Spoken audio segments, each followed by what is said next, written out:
Voilà. Alors, on considère donc le circuit de la figure ci-contre. L'interrupteur K étant en position 1, établir l'équation différentielle régissant la charge du condensateur C2, en déduire l'expression de la charge Q2 en fonction du temps et celle des courants I1 et I2 en fonction du temps. Alors I1 et I2 étant les courants traversant respectivement les résistances R1 et R2. Deuxièmement, le condensateur C2 étant entièrement chargé, quelle est l'énergie WG fournie par le générateur? Quelle est l'énergie WC2 emmagasinée par le condensateur C2? Quelle a été l'énergie dissipée par effet Joule dans le réseau? Quelles sont les charges Q1 et Q2 respectives de C1 et C2? Et troisième question, on met le condensateur C2 étant toujours entièrement chargé, on met l'interrupteur K en position 2 et on vous demande de déterminer à l'état d'équilibre final les charges Q1', Q2', les énergies emmagasinées dans chacun des condensateurs et l'énergie dissipée dans le réseau. Voilà, donc on va à la solution.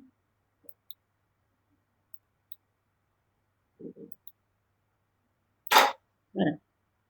Donc, première question, notre interrupteur est sur la position 1. Donc, le condensateur C1 n'est pas connecté et on va avoir le générateur en série avec les deux résistances R1 et R2 et le condensateur C2. Voilà donc notre circuit quand l'interrupteur est sur la position 1. Alors, on va écrire ce qu'on cherche, c'est d'établir, on cherche à établir l'équation différentielle régissant la charge du condensateur. Donc, on va faire comme d'habitude, appliquer la loi des mailles. Donc, on a un circuit à une seule maille.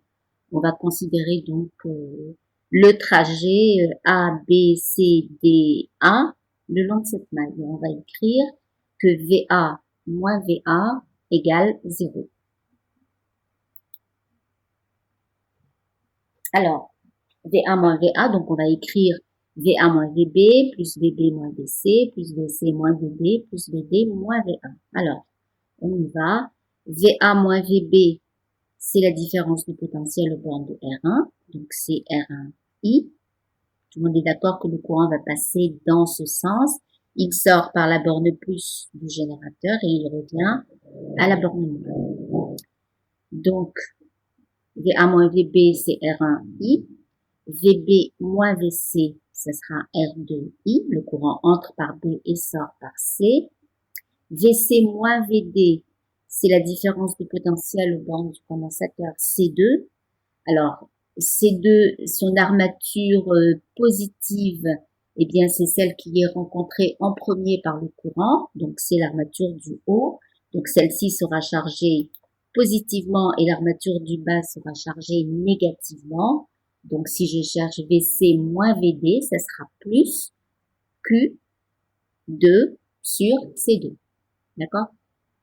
Ensuite, VD moins VA, eh bien, c'est la différence entre le potentiel de la borne moins et le potentiel de la borne plus du générateur, donc moins E. Alors, je répète, R1I plus R2I plus Q2 sur C2 moins E égale 0. Je regroupe les termes en I, donc je mets I en facteur, je vais avoir R1 plus R2I plus Q2 sur C moins E égale 0. Alors, je sais que le courant I qui va passer dans ce circuit, c'est le courant qui va permettre de charger le condensateur. Donc, il va y avoir une relation entre ce courant et la charge Q2 du condensateur C2. Donc, je vais pouvoir écrire que le courant, c'est dQ2 sur dt. D'accord? Et je remplace donc I par dQ2 sur dt et j'obtiens l'équation différentielle qui est demandée. Donc, R1 plus R2 dQ2 sur dt plus Q2 sur C2 égale à E. Voilà donc l'équation différentielle qui régit la charge Q2 du condensateur C2. Alors ensuite on nous demande de résoudre cette équation différentielle pour trouver la charge Q2 en fonction du temps. Alors on procède comme d'habitude, on a une équation différentielle avec second membre. Donc sa solution, ça va être la solution de l'équation sans second membre plus la solution particulière. Alors on va chercher déjà la solution de l'équation sans second membre, c'est-à-dire qu'on enlève le second membre, on met 0 à la place, et on cherche la solution de cette équation sans second membre. Alors, on va pouvoir faire passer ce terme-là à droite. Donc, j'ai le premier terme égal à moins le deuxième terme. Et on va regrouper, on va séparer, on appelle ça séparer les variables. C'est-à-dire que à gauche, je vais mettre tout ce qui dépend de la charge et à droite, je vais mettre la fonction du temps. Donc, je vais avoir dQ, non, dQ sur Q2. Si je fais passer Q2 à gauche, je passe au dénominateur. Je vais faire passer tout ce qui n'est pas une fonction de la charge de l'autre côté. Donc, le R1 plus R2 passe au dénominateur. Et le facteur dt va passer à droite et donc passer au numérateur. Donc, on a dQ2 sur Q2 égale à moins dt sur R1 plus R2, C2.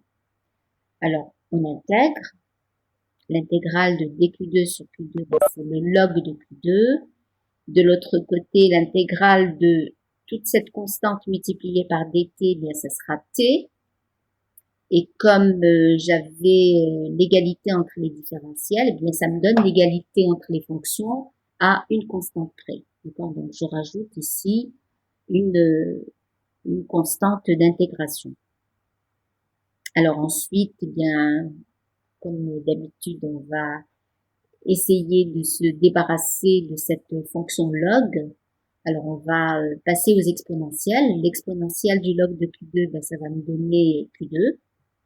Et de l'autre côté, je vais avoir exponentielle de moins t sur R1 plus R2 C2 multiplié par exponentielle de A.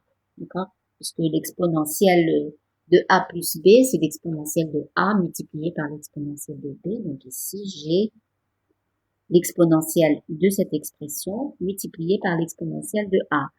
Comme A est une constante, et bien son exponentielle est également une constante. Et je vais pouvoir écrire que Q2, cette constante exponentielle de A, je l'appelle B. Et j'ai donc Q2 égale B exponentielle moins T sur R1 plus R2 multiplié par C2. Ça va jusque-là? Les solutions de l'équation sont second membre. On est assez facile à trouver. Alors maintenant, la solution particulière. La solution particulière, elle est toujours de la même forme que le second membre de l'équation complète. Mon équation complète, mon équation différentielle, c'est celle-ci. Hein. Quand je regarde le second membre, eh bien, je vois que le second membre est une constante. Alors, les primitives les plus importantes à connaître pour ce genre, attendez, hein.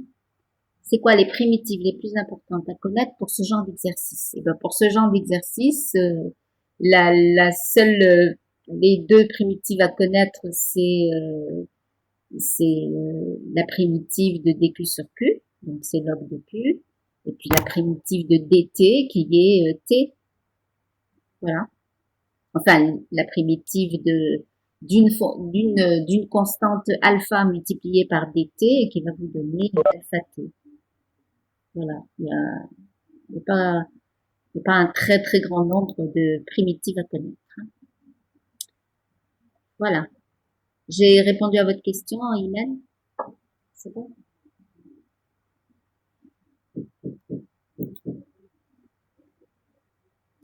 Alors, je disais donc que, d'accord. Alors, la solution particulière est toujours de la même forme que le second membre de l'équation différentielle. On voit ici, quand je dis de la même forme, c'est-à-dire que si par exemple on avait comme second membre une fonction cosinus, d'accord? Eh bien la solution particulière serait une fonction cosinus. Si c'était une fonction exponentielle multipliée par un sinus, eh bien la solution particulière aurait la même forme, c'est-à-dire que ce serait aussi une exponentielle multipliée par un sinus. Ici, il se trouve que le second membre, c'est une constante, c'est un cas très simple. La solution particulière est obligatoirement une constante. Voilà. Alors, j'injecte cette solution particulière. Si c'est une solution, c'est que elle obéit à mon équation différentielle. Elle peut s'appliquer à l'équation différentielle. Donc, je vais réécrire l'équation différentielle en mettant comme valeur de Q, eh bien, cette solution particulière. D'accord? Donc, j'ai R1 plus R2 d Q de P sur dt plus Q de P sur C2 égale à E. Comme cette solution particulière est constante, eh bien, sa dérivée par rapport au temps va me donner 0. Et j'obtiendrai donc comme équation, à la place de l'équation différentielle, ce que je vais obtenir, ça sera Q de P sur C2 égale à E, puisque ce terme-là sera nul à cause de la dérivée qui est nulle, puisque Q de P est constante. Donc, je vais avoir Q de P égale à C2 multiplié par E. Alors, la solution générale, c'est la somme de la solution de l'équation sans second membre et de la solution particulière. Alors, la solution sans second membre, j'avais trouvé B exponentielle moins T sur R1 plus R2 C2. Et la solution particulière, c'est C2E. Eh bien, je fais la somme de ces deux solutions. Et, alors, il me reste encore quelque chose à déterminer, c'est la constante B. Eh bien, je vais dire qu'à t égale 0, la charge est égale à 0. Je sais que à l'instant initial, eh bien, les condensateurs, c'est dit dans l'énoncé, hein, C1 et C2 sont les capacités de deux condensateurs initialement non chargés. Ça veut dire qu'à t égale 0, Q1 égale 0 et Q2 égale 0. D'accord? Donc, à t égale 0, Q2 égale 0. Donc, je remplace ici 0 égale B exponentielle de 0, c'est-à-dire 1. Donc, 0 égale B plus C de E. Alors, pour que cette équation soit vérifiée, il faut que B soit égal à moins C de E. D'accord? Donc, Q2, si je réécris ma solution complète, eh bien, ça sera Q2 égale à moins C de E exponentielle moins T sur R1 plus R2 C2 plus C de E. Je mets C de E en facteur et j'ai donc Q2 égale C de E, d'accord? 1 moins exponentielle moins T sur R1 plus R2 C2. Est-ce que c'est bon pour la charge Q2? Ça va?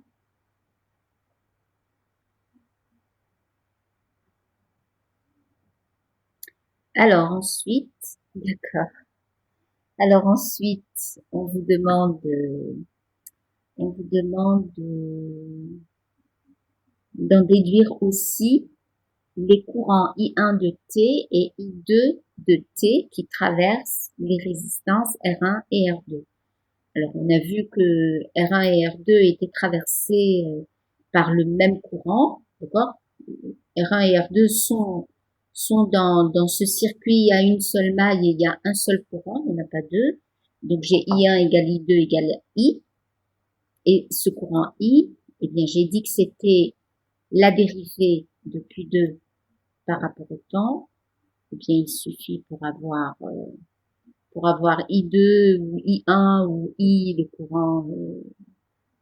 courant qui circule dans ce circuit, quand l'interrupteur est sur la position 1, eh bien, c'est la dérivée de Q2 par rapport au temps. Alors, on va dériver donc Q2. Ça veut dire que on doit dériver le terme C2E et le terme moins C2E exponentiel, c'est-à-dire je distribue mon C2E ici, hein, je vais avoir Q2 égale C2E moins C2E exponentiel moins T sur taux, d'accord, ça sera la constante de temps du circuit, R1 plus R2 multiplié par C2, et je dérive donc. La dérivée de C2E, eh bien, c'est 0, d'accord, c'est une constante, donc sa dérivée est nulle, et je vais dériver maintenant C2E multiplié par moins exponentielle moins T sur R1 plus R2, C2, d'accord. Alors, ça me donne quoi? Ça me donne C2E, alors moins C2E, multiplié par, alors, je dérive l'exponentielle, moins 1 sur R1 plus R2, C2, c'est-à-dire que j'aurai C2 au numérateur et C2 au dénominateur, qui vont partir. J'aurai E sur R1 plus R2, les signes moins, j'ai le produit de deux quantités négatives, donc ça sera plus. Et l'exponentielle restera telle quelle, donc j'aurai I1 égale I2 égale à I égale à E sur R1 plus R2 exponentielle moins T sur R1 plus R2 C2. Est-ce que vous avez suivi le calcul de la dérivée de Q2? C'est bon? J'ai dérivé le terme C2E, d'accord?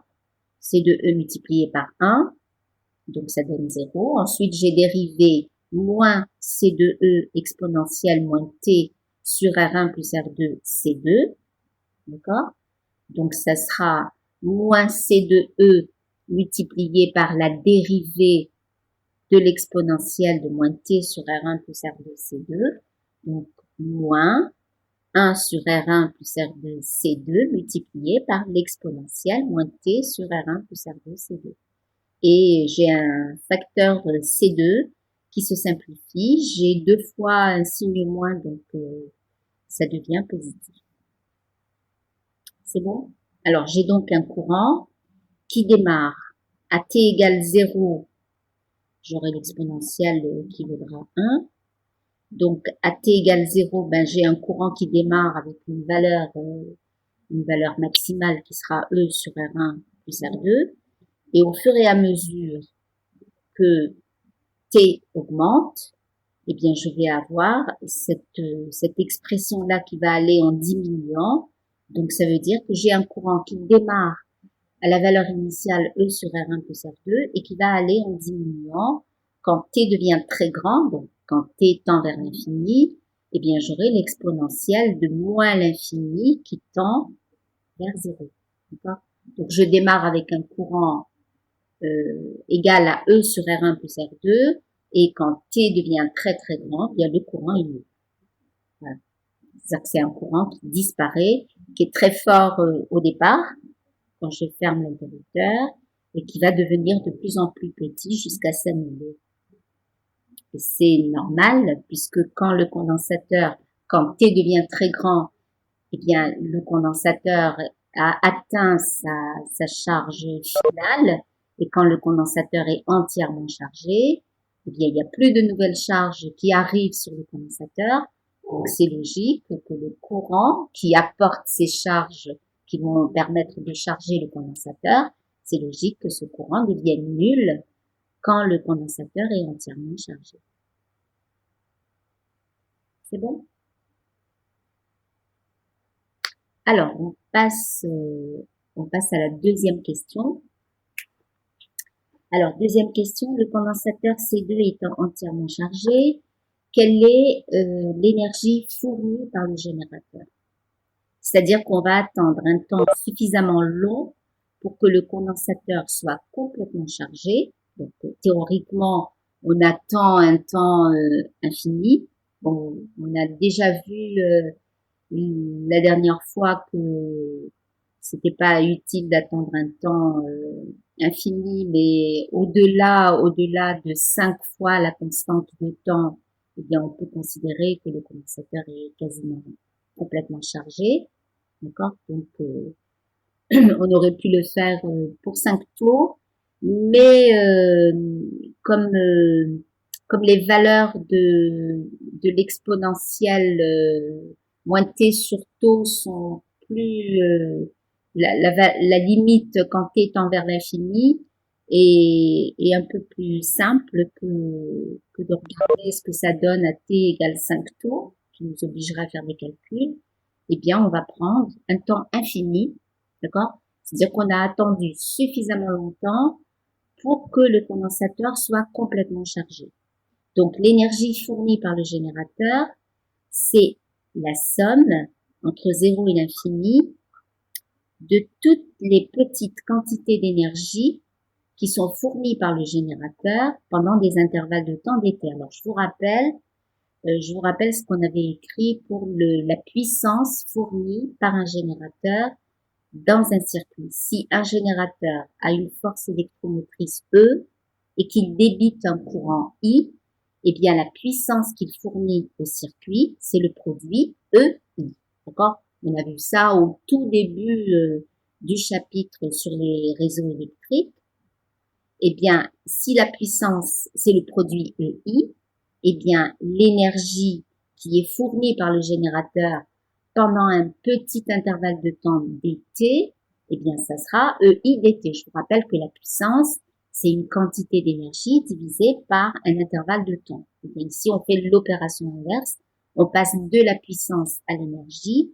Donc, l'énergie fournie par le générateur pendant un petit intervalle de temps dt, c'est EI dt. Donc, l'énergie fournie par le générateur pour que le condensateur soit complètement chargé, eh bien, ça sera la somme de toutes ces petites quantités d'énergie fournies par le générateur entre l'instant 0 et l'instant infini. D'accord? Alors, on reprend notre expression du courant. Donc, je vous rappelle qu'ici, j'ai un courant qui dépend du temps. Hein. C'est ce qui se passe pendant que le condensateur est en train de se charger. Donc, je vais avoir E multiplié par I, c'est-à-dire que je vais avoir un facteur E au carré, sur R1 plus R2, exponentielle moins T sur R1 plus R2 C2 dt, d'accord? Donc, j'ai juste remplacé dans cette expression, j'ai remplacé I par l'expression qu'on a trouvée ici, d'accord? Alors, je sors tout ce qui peut, tout ce qui n'est pas je sors tout ce qui n'est pas une fonction du temps, d'accord? Je sors toutes les constantes.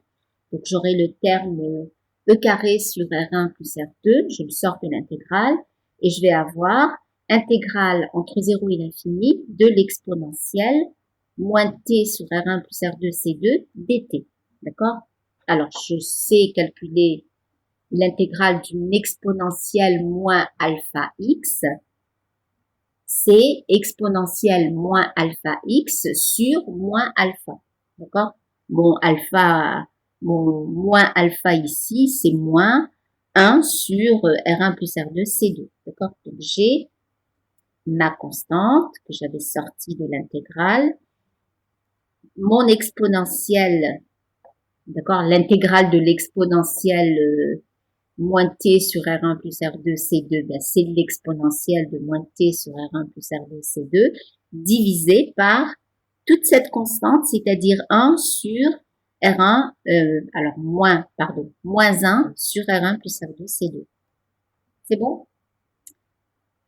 Voilà. Alors, j'ai le facteur R1 plus R2 qui va se simplifier. Je vais donc juste avoir, alors le C2 qui va être au numérateur et je vais avoir moins CE2 exponentielle de moins t sur R1 plus R2 C2 à prendre entre 0 et l'infini.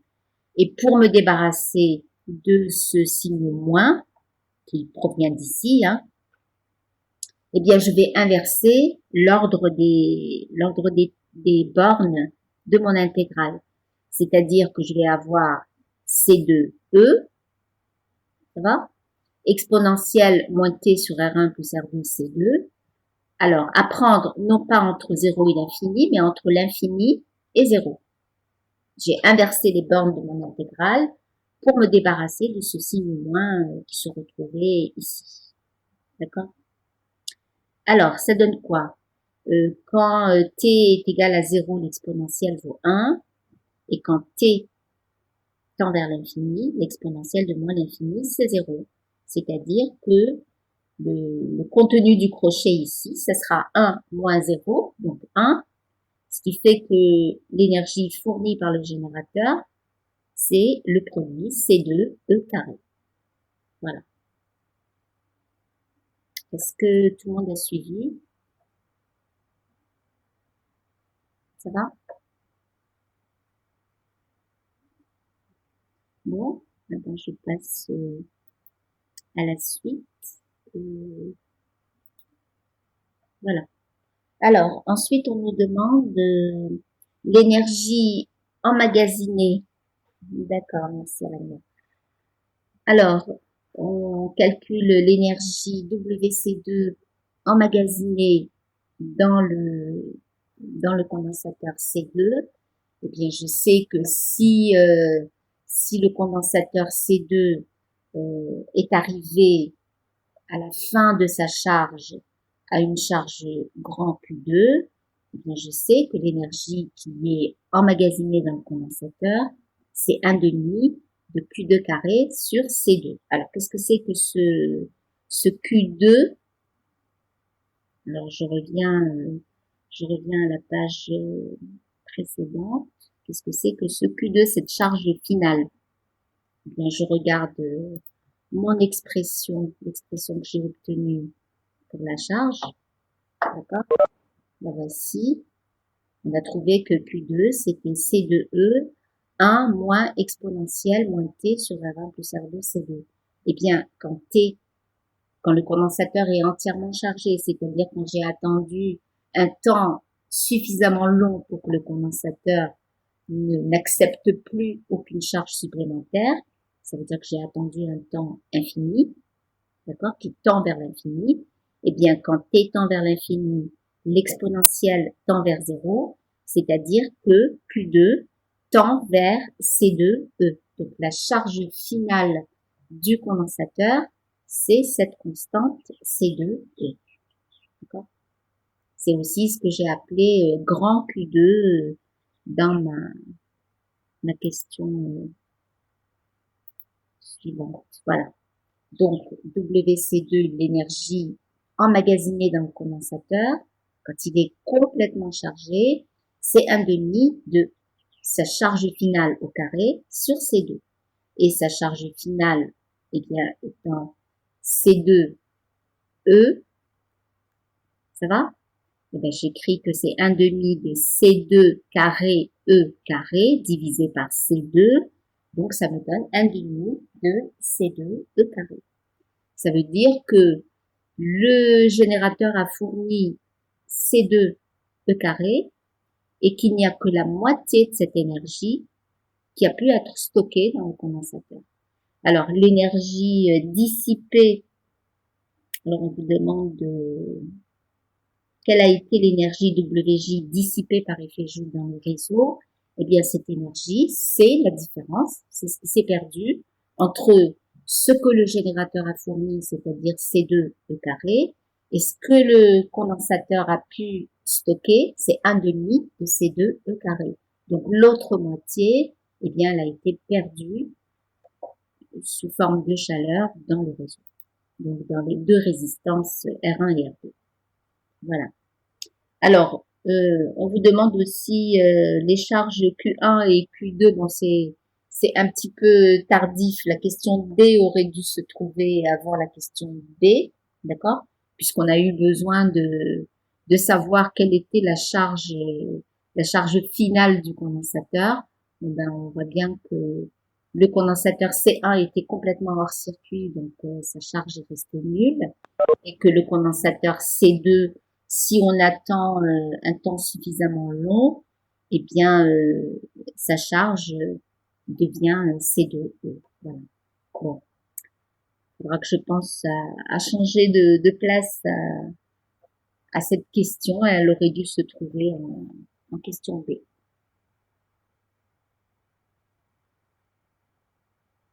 Voilà, ce sera pour l'année prochaine, pour vos camarades l'année prochaine. Bon, est-ce que ça va pour la question 2? C'est bon?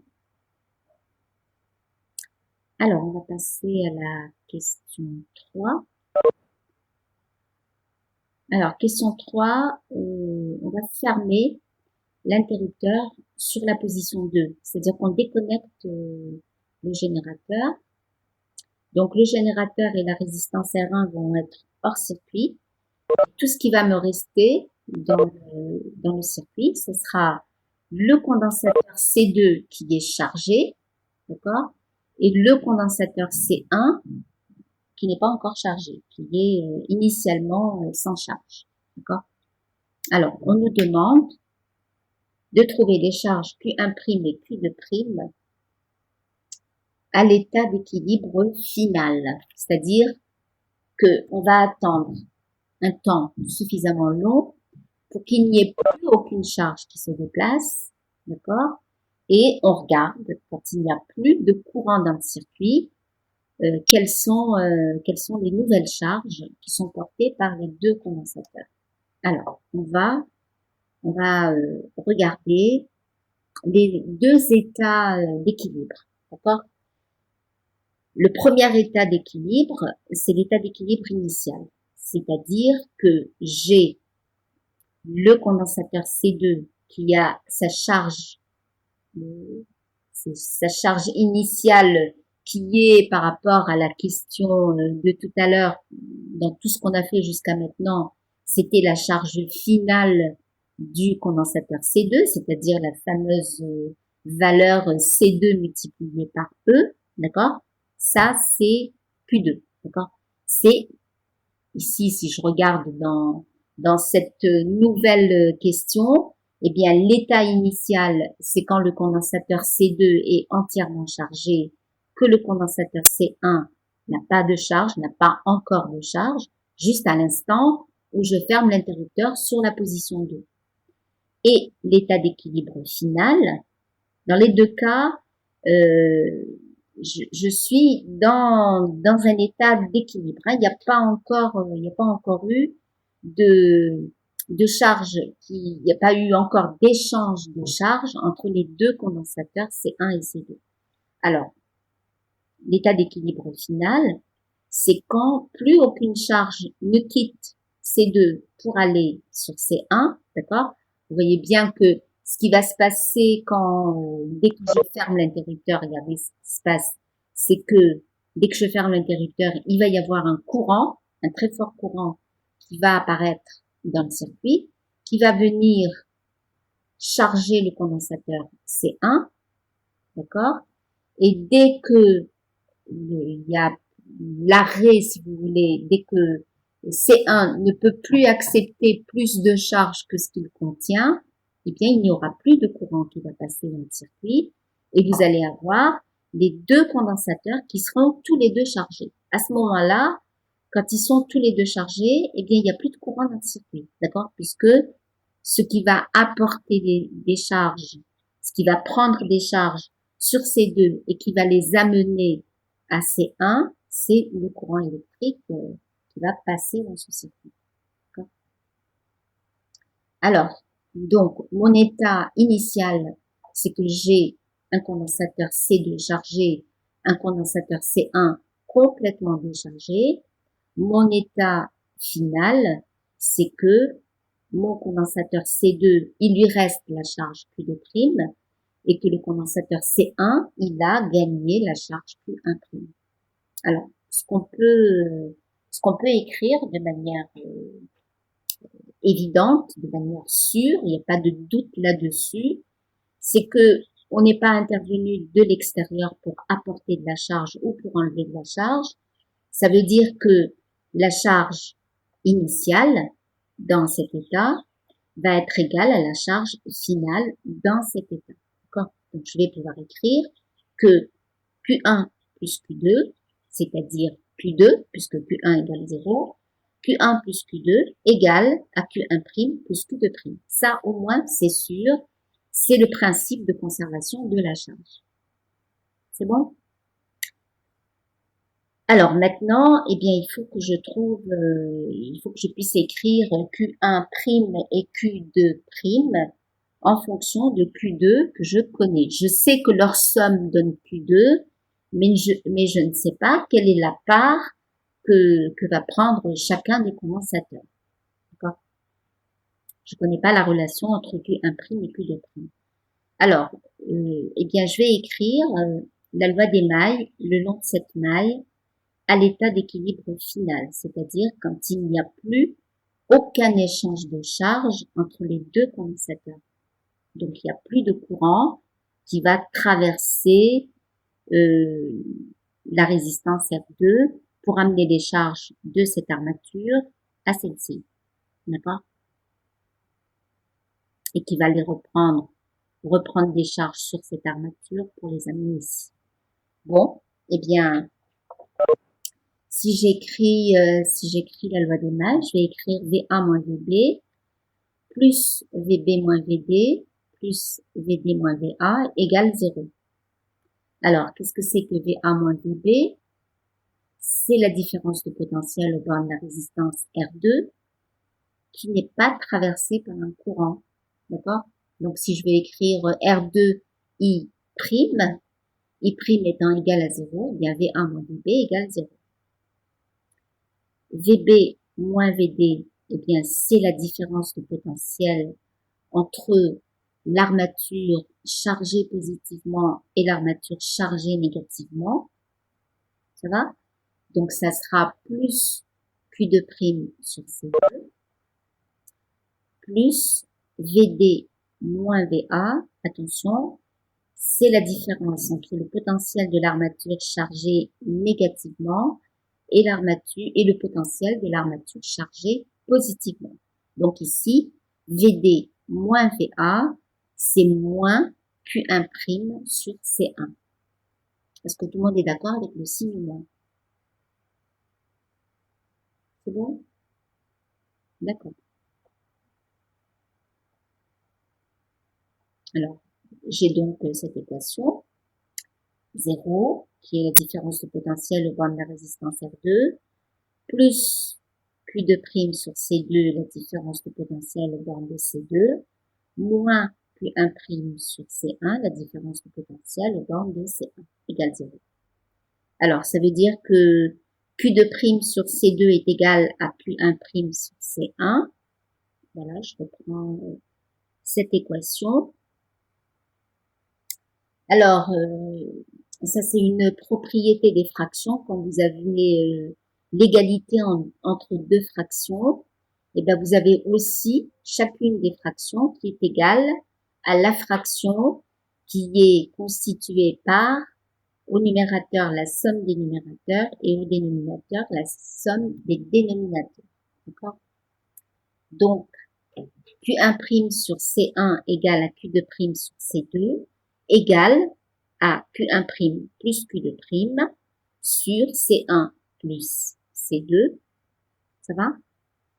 Or, Q1' plus Q2', d'après le principe de conservation de la charge, c'est Q2. Et Q2, on le connaît. C'est bon? Alors, ça veut dire quoi? Ça veut dire que Q1' sur C1 égale à Q2 sur C1 plus C2. D'accord? Donc, ça veut dire que Q1', ben, je fais passer le C1 ici. Donc, Q1' égale à C1 sur C1 plus C2, Q2. C'est bon? Q2, je sais que c'est C2 multiplié par E. Ça veut dire que Q1', c'est C1, C2 sur C1 plus C2 multiplié par E. C'est bon? Ici, j'ai juste remplacé Q2 par le produit C2E. C'est ce que j'avais trouvé comme charge finale du condensateur C2 à la fin de la charge. Alors maintenant, Q2'. Q2' sur C2 égale à Q2 sur C1 plus C2. Ça veut dire que Q2', c'est C2 multiplié par Q2 sur C1 plus C2. Donc, le voici. Q2', c'est C2 sur C1 plus C2 multiplié par Q2. Je remplace Q2 par C2E et ça me donne Q2' égale C2 au carré sur C1 plus C2 multiplié par E. Voilà donc mes deux charges Q1' et Q2'. C'est bon? Alors, je répète la méthode qu'on a utilisée. C'est d'écrire dans un premier temps la conservation de la charge. D'accord? La charge à l'état initial qui était Q1 plus Q2, Q1 étant égal à 0, le condensateur C1 étant sans charge. Donc, au départ, la charge initiale, c'était Q2. À l'état final, la charge finale, c'était Q1' plus Q2'. D'accord? Et puis après, dans un deuxième temps, on a écrit la loi des mailles ici pour trouver une relation entre VB moins VD et VA moins VD ou VD moins VA, peu importe. D'accord? Voilà. Ce qui nous a donné une deuxième, ici j'avais une équation à deux inconnus, donc j'avais besoin d'une deuxième équation pour pouvoir trouver Q1' et deux inconnus, Q1' et Q2'. Donc j'avais besoin d'une deuxième équation, et cette deuxième équation, ben, c'était celle-ci, c'était Q1' sur C1 égale à Q2' sur C2. Bon, après, c'est juste un petit artifice de calcul pour pouvoir trouver les deux charges Q1' et Q2'. C'est bon, c'est clair?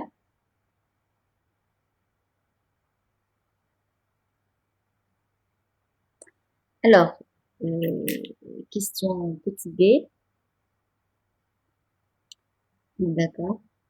Question petit b, déterminer à l'état d'équilibre final, toujours, c'est toujours à l'état d'équilibre final qu'on a toutes les questions de cette partie 3. Hein. Donc, à l'état d'équilibre final, déterminer les énergies W'(C1) et W'(C2). D'accord? Donc, la nouvelle charge de C1, c'est Q1'. Donc, je vais écrire que l'énergie qui est stockée dans le condensateur C1 à l'état final, c'est 1/2 de sa charge finale au carré sur C1. D'accord? Tout à l'heure, WC1, eh bien, il n'y avait pas de charge dans le condensateur C1, eh bien, il n'y avait pas d'énergie stockée dans le condensateur C1. Maintenant, à l'état d'équilibre final, sa charge c'est Q1', donc son énergie c'est 1/2 de Q1' au carré sur C1. Alors, on peut remplacer Q1' par l'expression qu'on a trouvée ici, c'est-à-dire que je vais avoir C1 carré, C2 carré sur C1 plus C2 au carré multiplié par E carré. Comme je divise par C1, eh bien, il me restera au numérateur C1, C2 carré. D'accord? Donc, j'ai l'énergie stockée dans le condensateur C1, c'est 1/2 de C1, C2 carré sur C1 plus C2 au carré multiplié par E. J'ai juste remplacé ici Q1' par l'expression que j'ai trouvée dans la question petit a. Alors, pareil pour l'énergie stockée dans le condensateur C2. Sa charge finale étant Q2', et bien j'écris que c'est 1/2 de Q2' au carré sur C2. Et comme Q2', c'est cette expression-là, donc je l'élève au carré, ça va me faire C2 à la puissance 4 sur C1 plus C2 au carré, le tout multiplié par E carré. Comme ça doit être divisé par C2, eh bien il me restera, j'avais C2 à la puissance 4 divisé par C2, donc il me reste C2 à la puissance 3 sur C1 plus C2 au carré, le tout multiplié par E carré avec le facteur 1/2 bien sûr. C'est bon?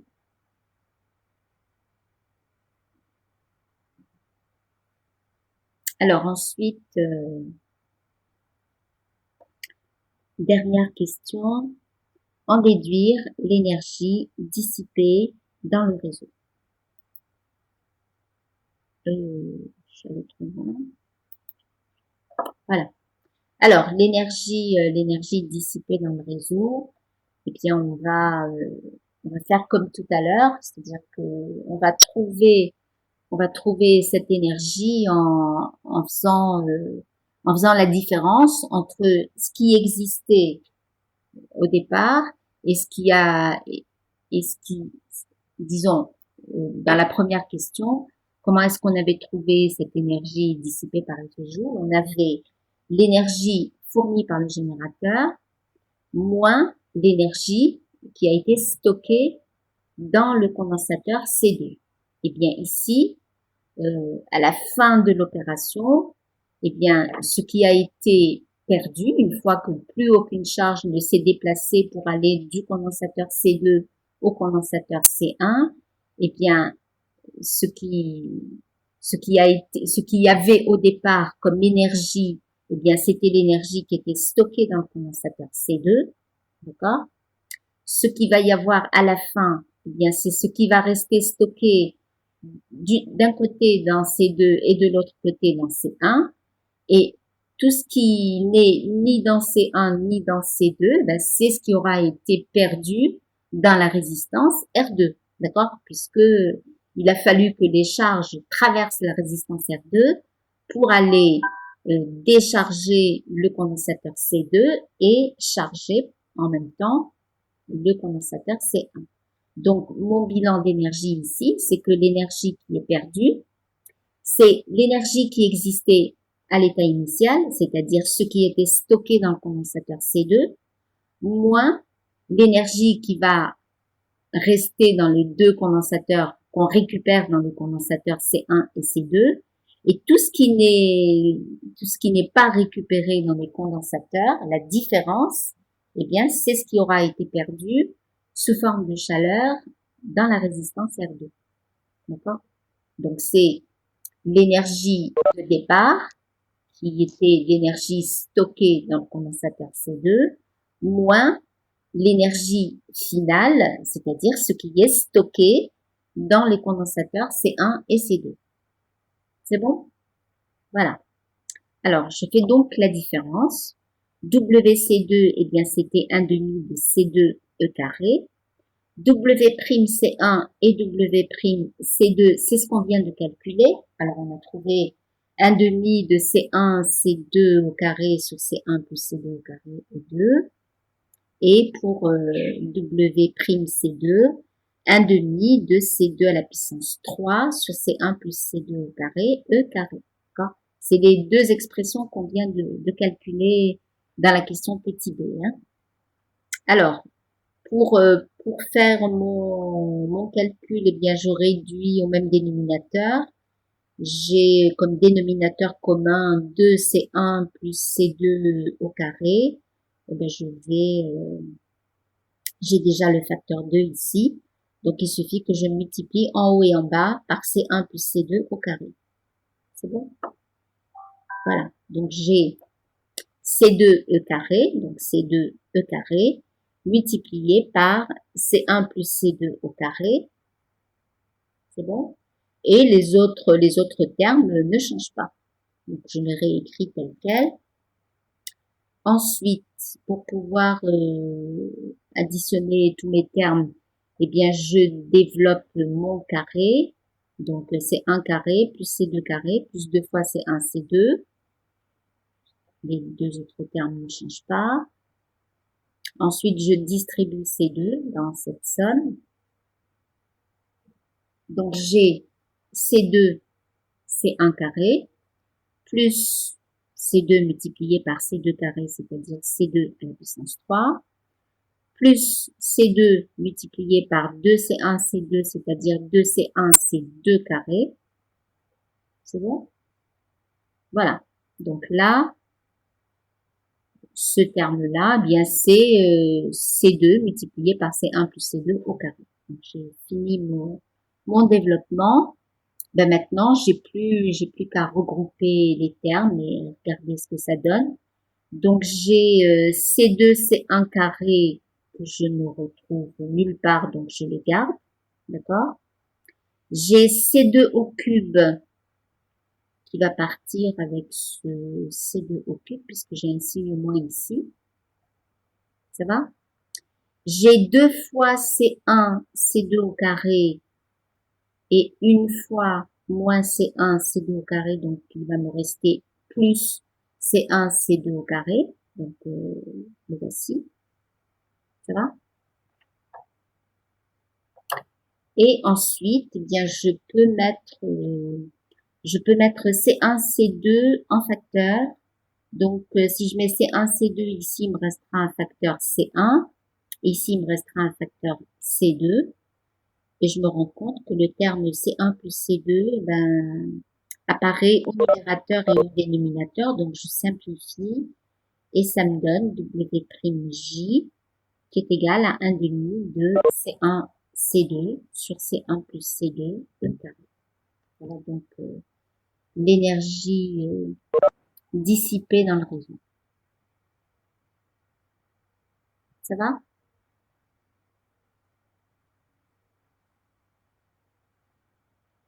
Si vous avez des questions, c'est le moment. Après, on passe à l'exercice 10.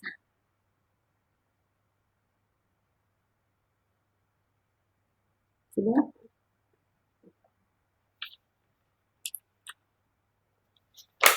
Alors, l'exercice 10.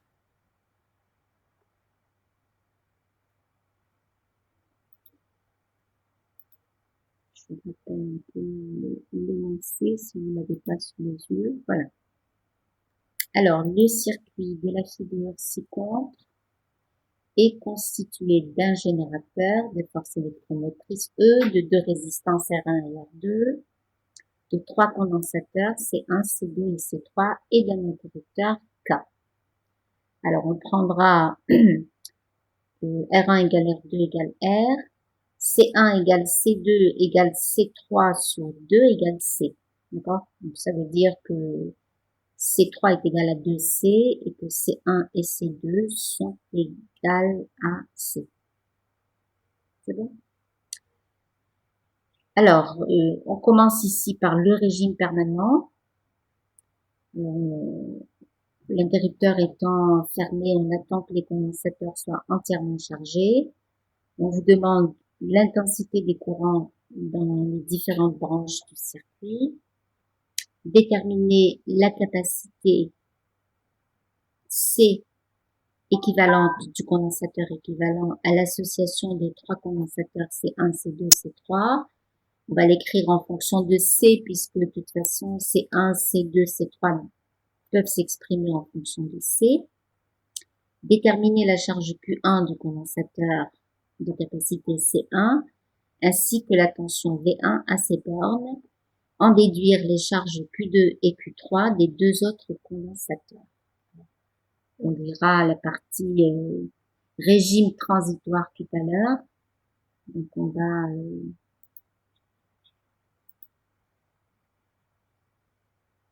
va corriger d'abord la partie régime permanent.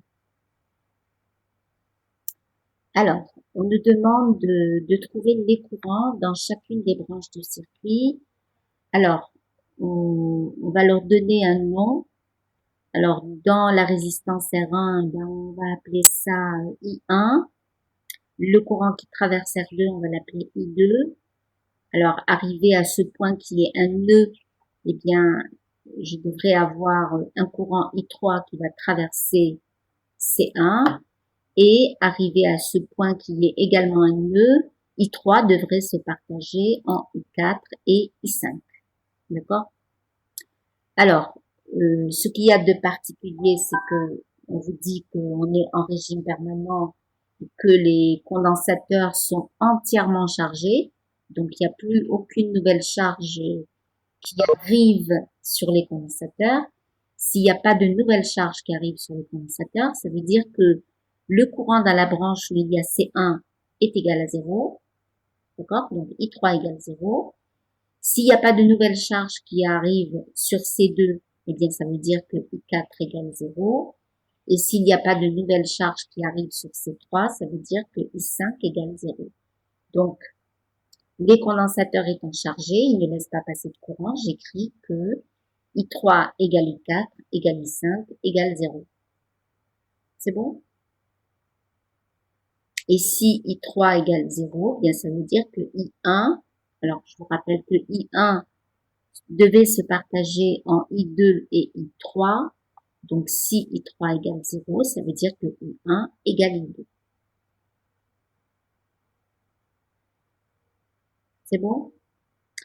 Alors, si I2 égale I1, eh bien je vais pouvoir écrire que la loi des mailles dans cette petite maille de gauche. J'écris R1 I1 plus R2 I2 qui est égal aussi à I1. Donc, R1 I1 plus R2 I1 moins E égale 0. C'est-à-dire que R1 plus R2 I1 égale à E. Donc, ça veut dire que I1 est égal à E sur R1 plus R2. Et comme I1 est égal à I2, donc j'écris I1 égale I2 égale à E sur R1 plus R2. Les deux résistances étant égales à R, eh bien, ce sera E sur 2R. Voilà. C'est bon? Alors, ensuite, on vous demande de trouver la capacité du condensateur équivalent. Alors, on regarde comment sont assemblés nos condensateurs. Oui, R1 égale, Iman, oui. R1 égale R2 égale R. Hein, c'est dit dans l'énoncé. D'accord? On a des valeurs très particulières. On a R1 égale R2 égale R. C1 égale C2 égale C3 sur 2 égale C. C'est-à-dire que C1 égale C2 égale C et C3 égale 2C. Donc, il faudra se souvenir de ça tout à l'heure au moment de faire notre calcul de capacité du condensateur équivalent. Alors, on regarde comment sont assemblés nos condensateurs.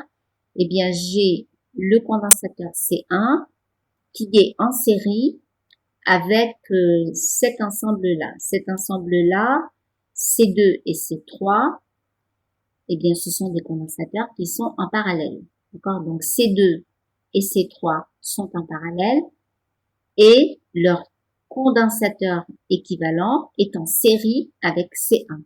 D'accord? Donc, je vais pouvoir écrire la capacité du condensateur équivalent à tout ça, à C1 en série avec C2, C3 en parallèle, eh bien 1 sur C équivalent, c'est 1 sur C1 plus 1 sur le condensateur équivalent à C2 et C3. D'accord? Quand vous avez des condensateurs en parallèle, la capacité du condensateur équivalent, c'est la somme des capacités. Donc, c'est ce que j'ai appelé C2,3, le condensateur équivalent à C2 et C3, eh bien, ce sera C2 plus C3. C'est bon? Alors, je reprends 1 sur C équivalent. Donc, ça sera 1 sur C1 plus 1 sur C2 plus C3. Alors, je réduis au même dénominateur. Le dénominateur commun, ce sera C1 multiplié par C2,3, c'est-à-dire C2 plus C3.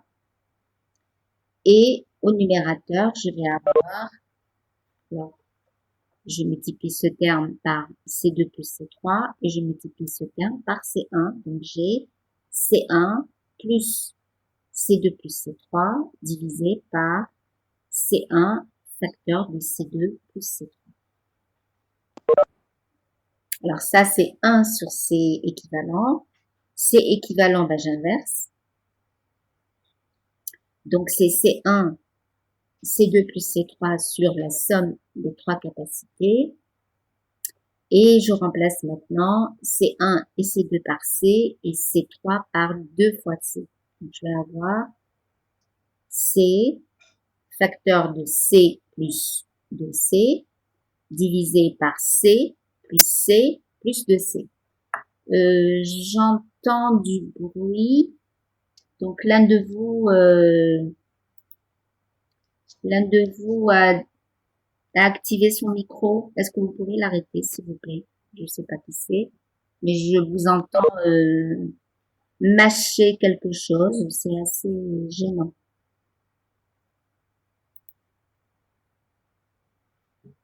Bon, c'est bon. Alors, j'ai donc C équivalent. J'ai remplacé C1 et C2 par C et C3 par 2C.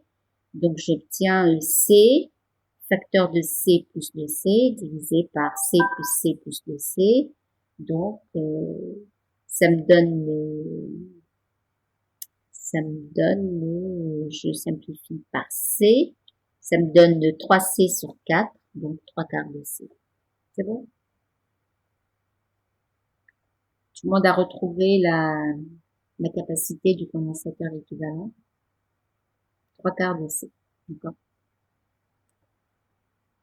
D'accord. Alors, on vous demande de la charge, la question 3. Déterminer la charge Q1 ainsi que la tension V1 à ces bornes. D'accord? Alors, la charge Q1 du condensateur, c'est aussi, si je reviens,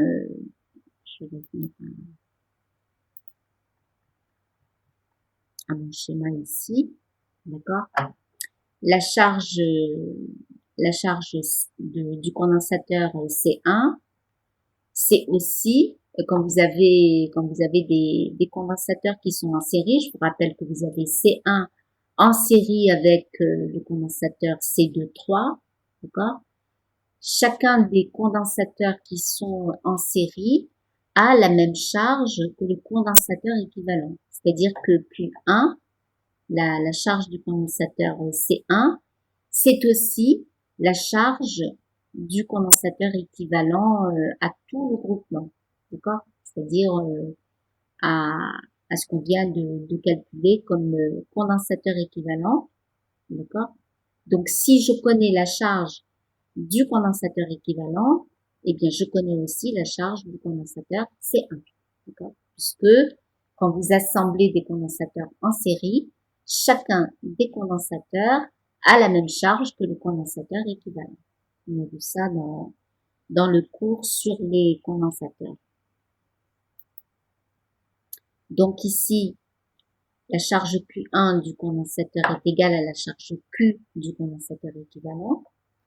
Alors, comment on fait pour avoir la charge Q du condensateur équivalent?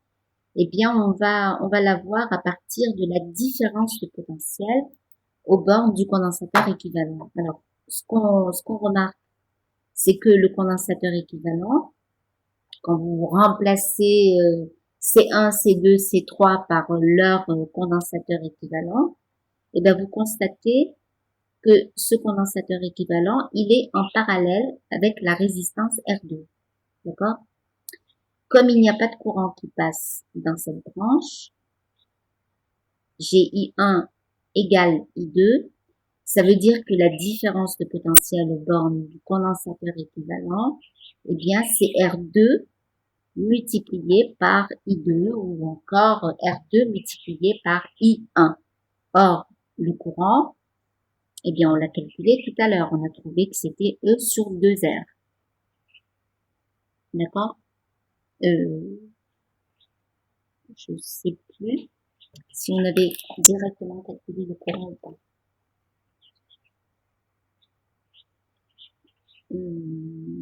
Oui, on avait calculé le courant I1 égale I2 égale à E sur R. Donc, j'écris que C équivalent étant en parallèle avec R2, eh bien, la tension aux bornes du condensateur équivalent, c'est la tension aux bornes de la résistance R2. Donc, j'écris que Q sur C équivalent, connaissant la capacité, eh bien, j'écris que Q sur C équivalent, c'est égal à la différence de potentiel aux bornes du condensateur. Et j'écris de l'autre côté que c'est la différence de potentiel au bord de la résistance R2. Donc, Q sur C équivalent égale à R2 multiplié par I2 qui est égal à E sur R. R2 est égal à R. Donc, j'ai VR2 qui est égal à E sur 2. C'est bon? Conclusion. Si je cherche la charge du condensateur équivalent, eh bien, ça sera C équivalent. J'ai Q sur C équivalent égal à E sur 2. Ça veut dire que Q est égal à C équivalent multiplié par E divisé par 2. Voilà. C équivalent, j'ai trouvé que c'était 3/4 de C. Donc, ça me donne 3/8 de CE comme charge du condensateur équivalent. Et comme Q1 est égal à Q, eh bien, j'écris que Q1, c'est 3/8 de CE. C'est bon? Ça va? Faut juste se rappeler les relations qu'il y a entre les charges.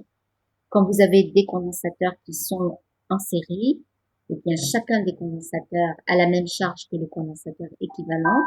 Donc, si vous cherchez la charge d'un des condensateurs, il suffit de chercher la charge du condensateur équivalent. C'est ce qu'on vient de faire.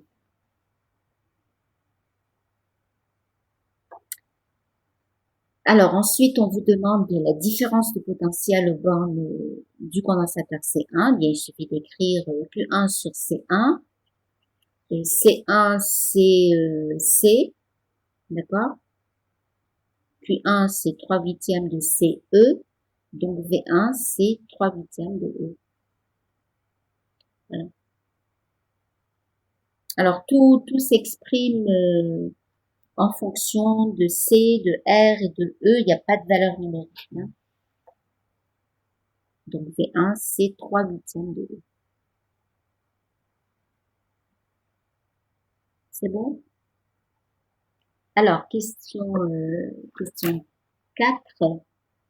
En déduire les charges Q2 et Q3 des deux autres condensateurs.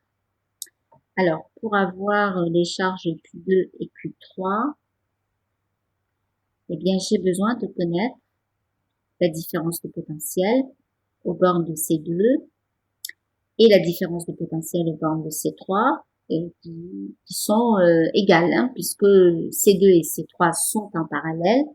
Donc, si j'arrive à connaître la différence de potentiel V2, eh bien, j'aurai aussi la différence de potentiel V3. C'est bon? Alors, on fait quoi? Eh bien, on va dire que V2 égale V3, eh bien, c'est VR2 moins V1, puisque je vais avoir la différence de potentiel aux bornes de R2, d'accord, que j'ai appelé VR2. VR2, c'est V1 plus V2, d'accord. Si je mettais des points ici, je mettrais des points A, B, C, c'est le même point ici.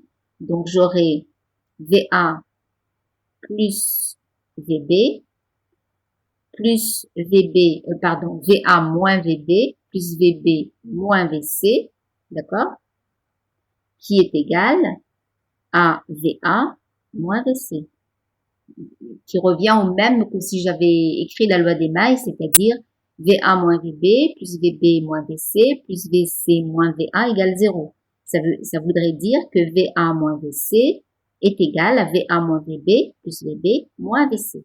Ça va? Donc, j'ai ici, celle-ci, je l'ai appelée V1, VA moins VB, je l'ai appelée V1. VB moins VC, je l'ai appelé V2. Et VA moins VC, je l'ai appelé VR2. Donc, j'ai VR2 égale à V1 plus V2. Ça va? Ou bien, VR2 égale à V1 plus V3. Ça veut dire que V2 égale V3 égale à VR2 moins V1. Est-ce que tout le monde est d'accord avec ça? Alors, je connais tout là-dedans. VR2, ben, je l'ai calculé tout à l'heure, j'avais trouvé que c'était E sur 2, d'accord? Parce que R1 égale R2. Et V1, je viens de trouver que c'est 3/8 de E, d'accord? Donc, si je fais la différence, eh bien, ça me fait 1/8 de E. Ça va faire, je réduis au même dénominateur, ça me fait 4/8 de E moins 3/8, ça donne 1/8 de E. Conclusion, Q2, c'est C2, V2. V2 étant égal à 1/8 de E, eh bien, ça veut dire C2 étant égal à C. Q2, ça sera CE sur 8. D'accord? Et Q3, c'est C3V3. V3 est égal à 1/8 de E, mais C3 est égal à 2 fois C. Donc, je vais avoir 2CE sur 8. Donc, ça me fait CE sur 4. C'est bon?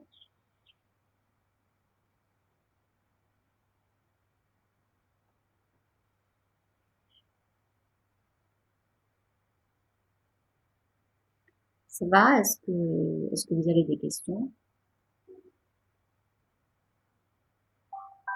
Alors, ça a été en régime permanent, c'est-à-dire qu'on a attendu que tous les condensateurs soient entièrement chargés et on a regardé les différentes charges, les différentes différences de potentiel aux bornes des résistances et des condensateurs.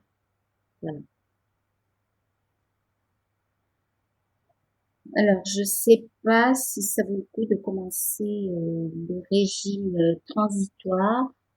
Je vais peut-être laisser ça à la semaine prochaine. On fera le régime transitoire et on fera l'exercice 11 et comme ça on aura bouclé notre série numéro 5.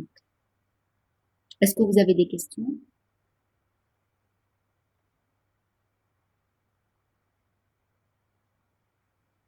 Non? Bon, ben je vais arrêter l'enregistrement si vous n'avez pas de questions. Euh,